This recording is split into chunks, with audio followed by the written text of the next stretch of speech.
हम लोग सजीव जगत में अभी प्रारंभिक जानकारी, जीव विज्ञान क्या है, जीव विज्ञान की शाखाएं क्या है, जीव विज्ञान के जनक कौन है, और जीव यानी शाखाओं में जूलॉजी में किसका अध्ययन करते हैं, बॉटनी में किसका अध्ययन करते हैं। आज हम लोग जो है सजीव और सजीव के लक्षण के बारे में बात करेंगे।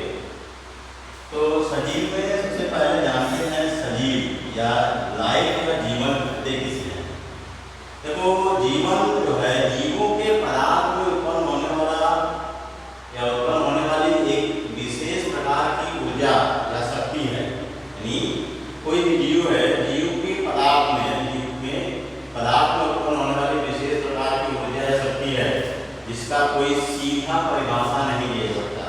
बस इतना कहा जाता है कि संगठित पदार्थ की जैव दशा यानी जीवित दशा ही क्या है, जीवन है। यहाँ पर तुम लोग एक और चीज जान लो, सजीव निर्जीव सभी जानते हो। सजीव यानी जिसमें क्या हो, जीवन हो या जिसमें जैविक प्रक्रियाएं होती हो, वो क्या करेंगे, सजीव। निर्जीव जिसमें जो है जीवन रहा भी ना हो और ना कोई जीवन की प्रक्रियाएं हो, जैसे ईंट, पत्थर, कंकड़, बालू, मिट्टी, ये सब क्या है, निर्जीव है। और एक और टर्म आता है मृत, यानी समझ लेते हो डेड, या इसे कहते हैं मृत। अक्सर पूछ लिया था कि मृत का दो एग्जाम्पल बताओ, तो अभी मैंने बताया सजीव यानी जिसमें जीवन हो और या जिसमें जीवन की प्रक्रियाएं हो रही हो, वो क्या करेंगे, सजीव कहलाएंगे। और जिसमें जीवन कभी न रहा हो या जीवन से संबंधित कोई प्रक्रिया न हुई हो, वो कहलाएंगे निर्जीव या नॉन-लिविंग। और तीसरा है डेड या मृत, यानी वे पदार्थ जिनमें पहले जीवन रहा हो लेकिन वर्तमान में क्या हो गए हो, मरे हुए हो, तो वो कहलाएंगे मृत। जैसे हम लोगों का ये जो बाल है, ये बाल जो त्वचा के बाहर है वो मृत है, और जो त्वचा के भीतर है वो लिविंग है, क्योंकि बाल को तुम काटोगे तो कोई दर्द नहीं होगा, तो क्या है, ये बाल जो है मृत है। और बस जब बाल को फाड़ो तो दर्द होगा, इसकी जड़ें क्या है, तो वो सजीव है, तो मृत है। और ये नाखून, हम लोगों का जो नाखून है, जितना त्वचा से लगा हुआ है वो सजीव है, और त्वचा के बाहर जो व्हाइट सफेद भाग दिखाई देता है, उसको काटते हैं हम लोग दर्द नहीं होता है, वो क्या है, मृत है। उसी तरह पौधों में देखोगे जो लकड़ी है, यानी पौधा कटने के बाद जो लकड़ी है वो क्या है, तो इसमें जो एग्जाम्पल है हेयर यानी बाल, और नेल का वो भी जो त्वचा से बाहर का भाग है वो, और लकड़ी जो अभी का था जीवित था लेकिन जो काट दिया गया था वो क्या हो गया, मृत हो गया। तो जो बाल हो गया, हम लोग जो बाहर दिखाई दे रहा है वो जो नाखून हो गया, और लकड़ी, ये सब क्या है, मृत। तो अभी पूछा जाएगा मृत किसे कहेंगे, मृत का एग्जाम्पल बताओ। जो मरे हुए पदार्थ है उसे कह सकते हो मृत।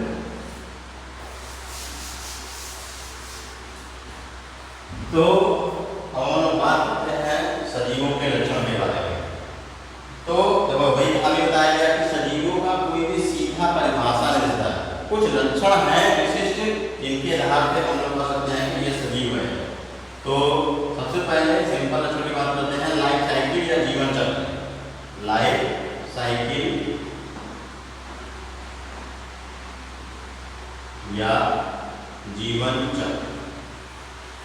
जीवन चक्र क्या है, चाहे कोई भी जीव है, सबसे पहले उसका क्या होगा, जन्म यानी बर्थ होगा, तो उसमें ग्रोथ होगा यानी वृद्धि और विकास होगा, तो वो मैच्योर होगा यानी परिपक्व होगा।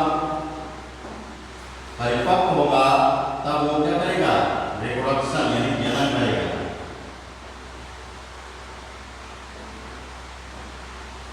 यानी कोई भी जीव है, सबसे पहले उसका जन्म होगा, फिर जब वो परिपक्व होगा तो उसमें जनन क्रिया होगा, जनन क्रिया के बाद उसमें क्या होगा, एजिंग यानी बुढ़ापा आएगा,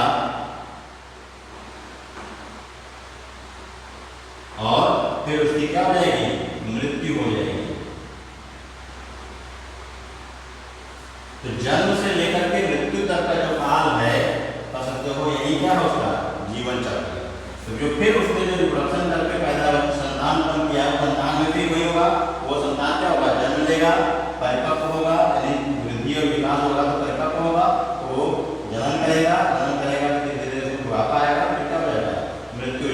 समाप्त हो जाएगा। तो प्रत्येक जो है सजीव में इस प्रक्रिया का पालन होता है, जबकि निर्जीवों में कोई ऐसी प्रक्रिया नहीं होती है। दूसरा जो सजीव लक्षण है प्रोटोप्लाज्म या जीवरंग। सब लोग जानते हो जो कोशिका है, कोशिका में केंद्रक होता है और केंद्रक के चारों तरफ जो अर्धपारदर्शी चिपचिपा पदार्थ होता है वही क्या करता है, जीव द्रव्य।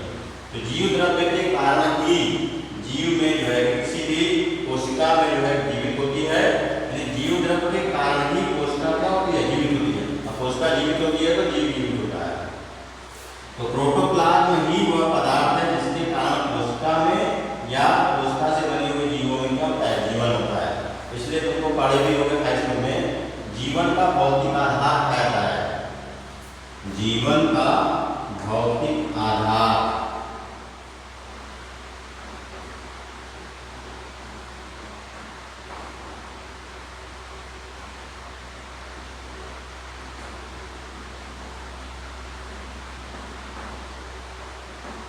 हक्सले नामक वैज्ञानिक ने इसे कहा था जीवन को जीवन का भौतिक आधार। क्यों कहा था, क्योंकि जीवन से संबंधित जो भी प्रक्रियाएं होती हैं सब कहाँ होती हैं, प्रोटोप्लाज्म या जीव द्रव्य में। तो जीव द्रव्य के कारण ही जीवन जो है कि कोशिका जीवित होती है, जीव में जीवन होता है। तो जिसने जीवन का भौतिक आधार या फिजिकल बेसिस ऑफ लाइफ किसने कहा था, हक्सले नामक वैज्ञानिक ने। और यह अक्सर पूछा जाता है कि जीव द्रव्य को जीवन का भौतिक आधार किसने कहा था। पढ़े हुए लोग अच्छा नाइट में भी हो, आप उसको फिर से जान लो। जीवन का भौतिक आधार इसलिए कहा जाता है कि जीवन की जितनी प्रक्रियाएं होती हैं सभी प्रोटोप्लाज्म या जीव द्रव्य में होता है। तीसरा लक्षण है कोशिकी संगठन। कोशिकी संगठन यानी सेलुलर ऑर्गेनाइजेशन। कोशिकी संगठन या सेलुलर ऑर्गेनाइजेशन। तो कोशिकी संगठन क्या है, कोई भी जीव हो, चाहे एक कोशिकी हो, एक कोशिकी यानी यूनिसेलुलर से लेकर के मल्टी सेलुलर,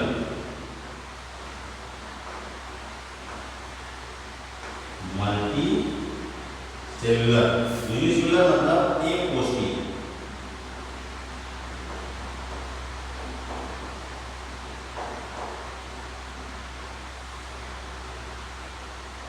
मल्टी सेलुलर मतलब बहुकोशिकीय।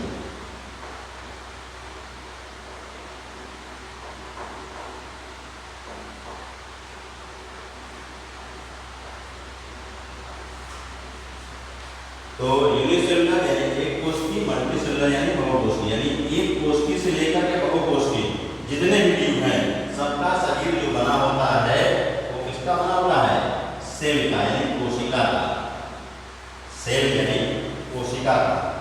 तो एक कोशिकी से लेकर के बहुकोशिकीय जितने भी जीव हैं सबके शरीर का निर्माण होता है कोशिका यानी सेल से होता है। एक कोशिकी में जैसे अमीबा, पैरामीशियम, मीना, ये सब क्या है, एक कोशिकी। और बहुकोशिकीय में सारे जितने भी जीव के शरीर एक से अधिक कोशिकाओं से ही। एग्जाम्पल दे सकते हो, एक कोशिकीय अमीबा से लेकर के सबसे विशालतम जंतु ब्लू व्हेल या व्हेल सबके शरीर का निर्माण कोशिका से ही होता है। जबकि निर्जीवों में कोशिका जैसी कोई संरचना नहीं होती है। तो कोशिकी संरचना में जो है कि एक सजीवों का लक्षण है। नेक्स्ट कैरेक्टर है पोषण या न्यूट्रिशन।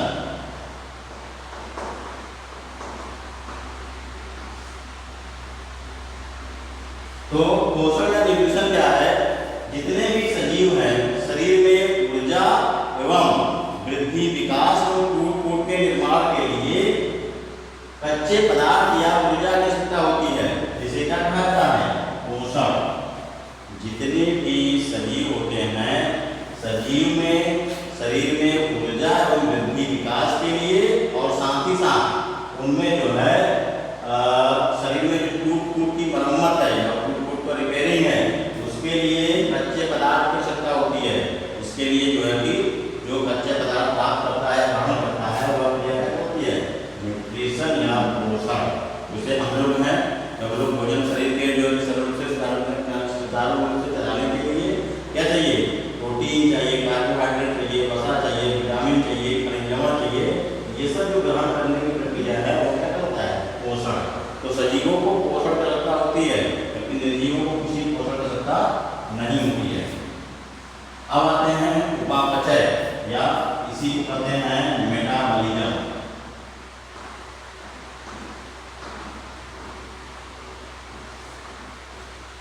तो ये दो शब्दों से मिलकर बना है उपचय प्लस अपचय।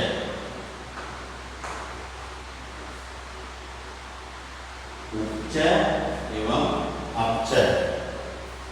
तो पहले जान लेते हैं उपापचय का मतलब क्या है। शरीर में जो भी निर्माणकारी एवं विघटनकारी प्रक्रियाएं होती हैं दोनों को सम्मिलित रूप से कहा जाता है उपापचय।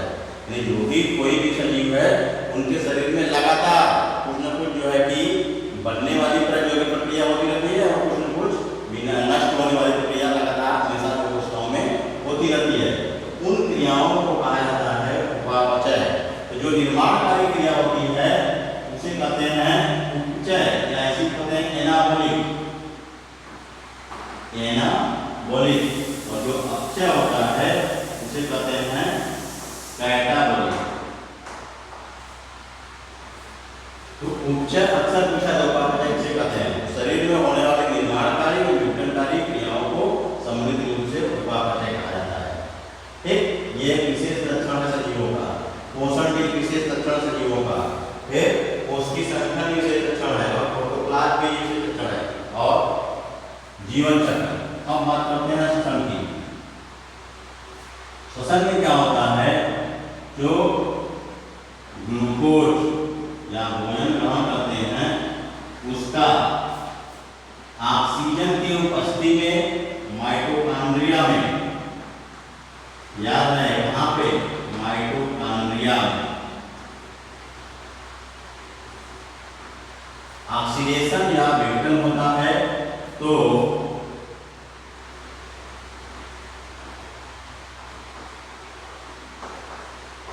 कार्बन डाइऑक्साइड और जल बनता है और साथ में अत्यधिक मात्रा में एनर्जी निकलती है। श्वसन क्रिया में क्या होता है? जो ये ग्लूकोज है यानी जो भी हम लोग भोजन ग्रहण करते हैं तो ग्लूकोज का ऑक्सीजन की उपस्थिति में माइटोकॉन्ड्रिया में ऑक्सीकरण होता है। तो ऑक्सीकरण होता है तो कार्बन डाइऑक्साइड और जल का निर्माण होता है और अत्यधिक मात्रा में ऊर्जा निकलता है। उसी ऊर्जा का प्रयोग करके एटीपी के रूप में बनेगा। आप लोग पढ़ेंगे कैसे निकलता है। उसी ऊर्जा का प्रयोग करके हम लोग जो भी है चलना फिरना हंसना बोलना या जो भी क्रियाएं करते हैं वो इसी ऊर्जा का एनर्जी का प्रयोग करते हैं। यानी भोजन ग्रहण करने के बाद भी अगर श्वसन क्रिया नहीं होगी, यानी वास्तविक जो श्वसन क्रिया हो रही है ये वास्तविक श्वसन कराती है। कहाँ होगी? सिद्धांत में सुन लो। वास्तविक श्वसन वह क्रिया है जो माइटोकॉन्ड्रिया में ऑक्सीजन की उपस्थिति में ग्लूकोज के ऑक्सीकरण से कार्बन डाइऑक्साइड और जल का बनना, ये क्या है? श्वसन क्रिया है या वास्तविक श्वसन है। अक्सर श्वसन में से पूछा जाता है तो बच्चे कहते हैं जो है कि ऑक्सीजन को ग्रहण करना और जो है कि कार्बन डाइऑक्साइड बाहर निकालना श्वसन है, जबकि ये श्वसन क्रिया नहीं है, यह श्वसन का भाग है। इसलिए श्वसन की जब भी परीक्षा पूछा जाएगा तो ये बताओ कि माइटोकॉन्ड्रिया में ऑक्सीजन की उपस्थिति में ग्लूकोज के ऑक्सीकरण से कार्बन डाइऑक्साइड और जल का बनना और अधिक मात्रा में ऊर्जा निकलना ही क्या है?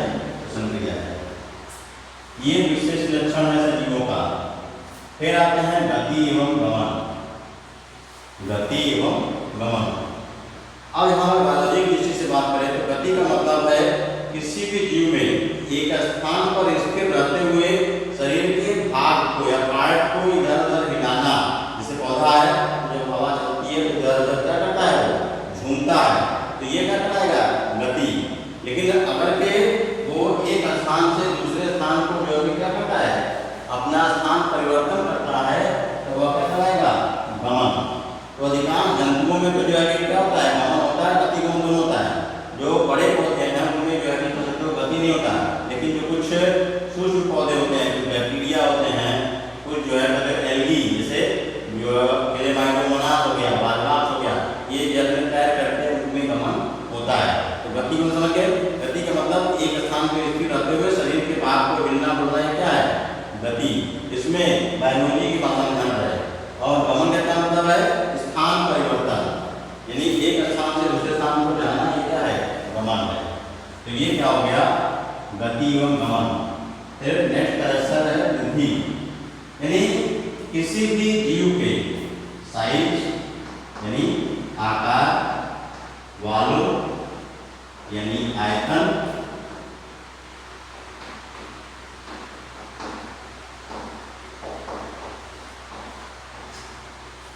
किसी भी सजीव या जीव के आकार, आयतन, भार या कह सकते हो मास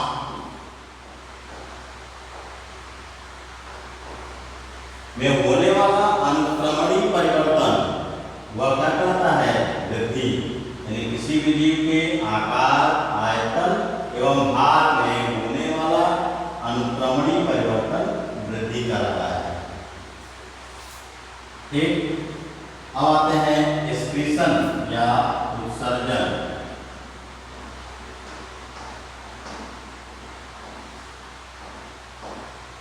एक्सक्रीशन या उत्सर्जन, उत्सर्जन क्या है? सब लोग पढ़े हो क्लास 10 में भी।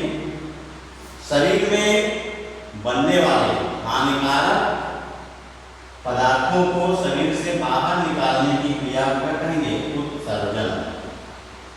शरीर में बनने वाले हानिकारक पदार्थों को शरीर से बाहर निकालने की क्रिया को उत्सर्जन कहा जाएगा। जैसे शरीर में बनने वाला हानिकारक पदार्थ क्या है?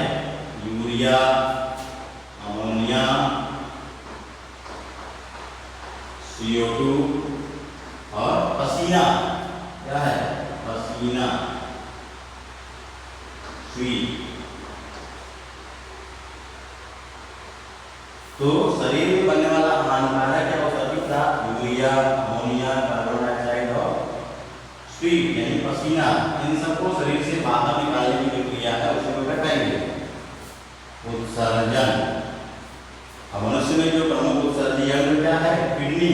यूरिया और अमोनिया को निकालने वाला क्या है? किडनी यानी वृक्क। और कार्बन डाइऑक्साइड को निकालने वाला फेफड़ा, और सुई यानी त्वचा से निकलने वाली पसीना। अब आते हैं संवेदनशीलता, जैसे कहते हैं सेंसिटिविटी।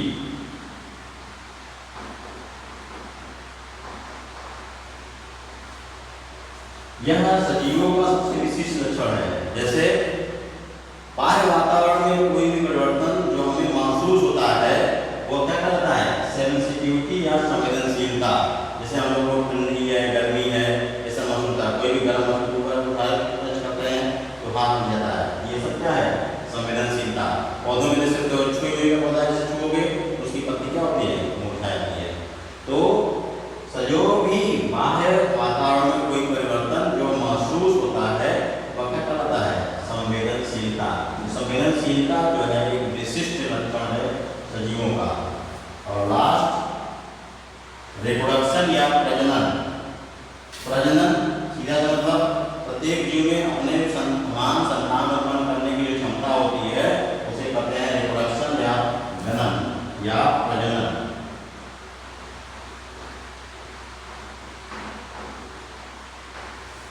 तो जीवों में अपने समान संतान उत्पन्न करने की जो क्षमता है उसे क्या कहा जाएगा? रिप्रोडक्शन या जनन। लेकिन जनन जो है सजीवों का विशिष्ट लक्षण नहीं माना जाता। क्यों? क्योंकि कुछ ऐसे भी सजीव हैं जो जनन नहीं कर सकते। जैसे खच्चर यानी म्यूल, म्यूल या खच्चर,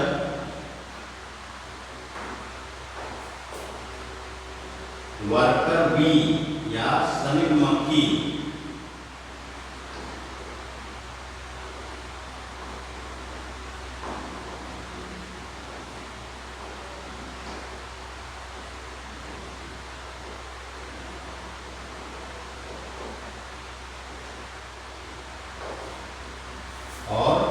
बंद जोड़े।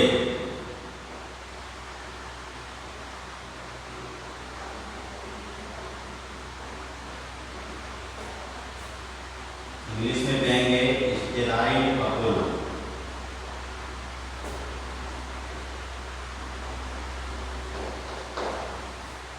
तो प्रजनन जनन विशिष्ट लक्षण नहीं पाया था। क्यों?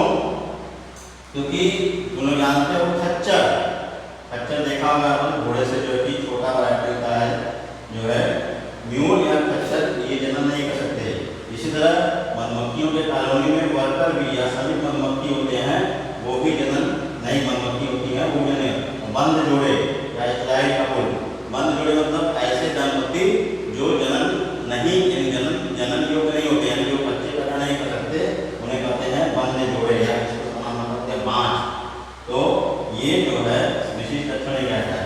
तो जब भी पूछा जाए कि सजीवों का विशिष्ट लक्षण बताइए, तो विशिष्ट लक्षण में देखो उत्सर्जन हो गया, संवेदनशीलता हो गया, श्वसन हो गया, उपापचय हो गया, पोषण हो गया और कोशिकी संगठन और जीवदत्त, ये प्रमुख जो है कह सकते हो सजीवों के लक्षण है।